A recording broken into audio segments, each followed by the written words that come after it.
This is a place where the concept of cold is redefined, a realm where temperature is less a measurement and more a physical force. We are deep within the Sakha Republic, in the vast heart of Yakutia, Siberia. The silence here is profound, broken only by the sharp, crystalline crunch of snow beneath heavy boots, a sound that speaks of immediate danger.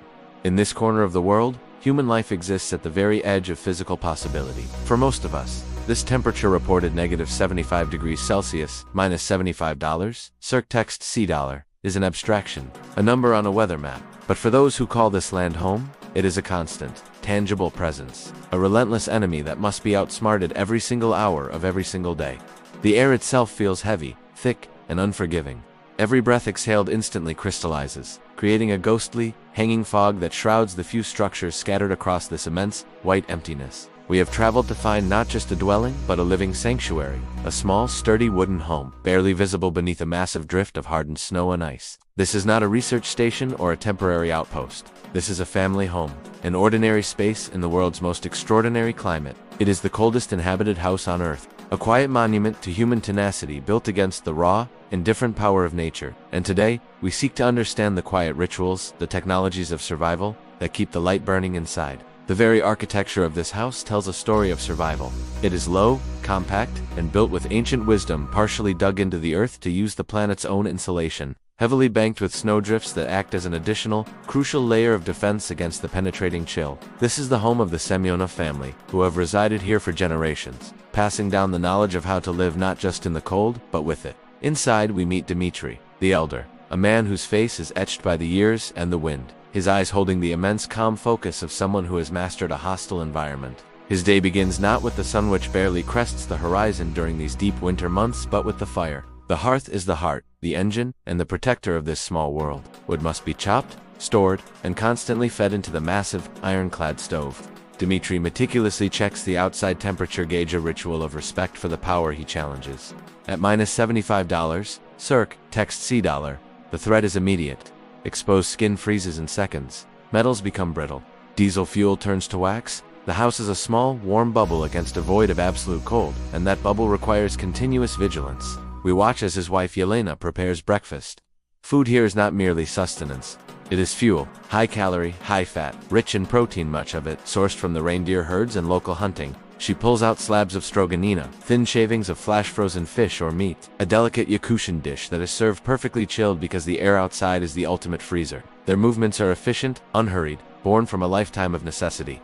They never waste heat, never leave a door open for a moment longer than necessary. Every movement is a conversation with the cold. The necessary tasks that we take for granted become epic challenges here. Taking the dogs out, securing the supplies, checking the thick insulated walls for any weak points.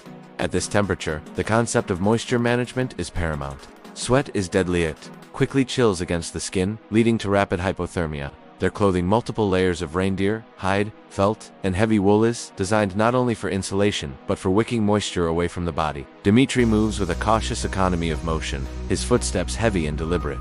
One of the greatest engineering feats of survival is the acquisition of water. The local river is frozen solid, meters deep. They cannot drill through that. Instead, they must chip and collect massive blocks of hard, crystalline river ice. It's a grueling physical task, requiring powerful blows and constant exposure to the biting air. They drag these heavy white blocks back to the house on a small sled, where they will be melted slowly on the stove, consuming valuable wood fuel and time. This constant trade-off, heat for water, exertion for calories, is the fundamental equation of life in the tundra. The risk is always present. A sudden gust of wind can dramatically drop the localized temperature, turning a manageable chore into an emergency. A faulty stove could mean death within hours. There are no quick rescues here. Isolation is the ultimate reality. Their reliance is only on their own knowledge, their equipment, and the sturdiness of the home they've created. Today, the wind has shifted, bringing with it a subtle but significant drop in temperature, pushing the chill factor further into the unthinkable. They need more wood, and they need it now.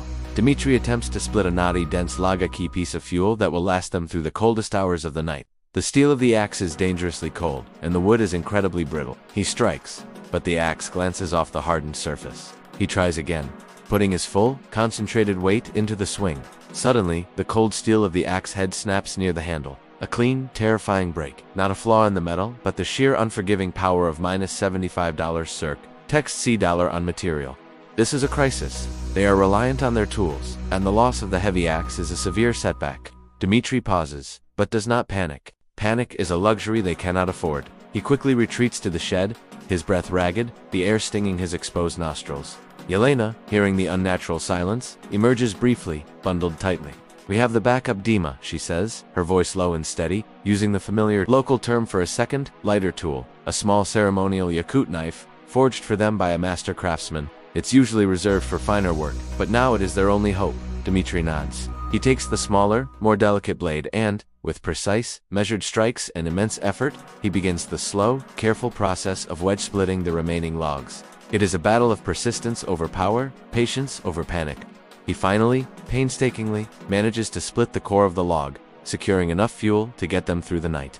The temperature inside the home, which had started to dip, stabilizes. The immediate threat is averted, not by raw strength, but by ingenious adaptability and generational knowledge.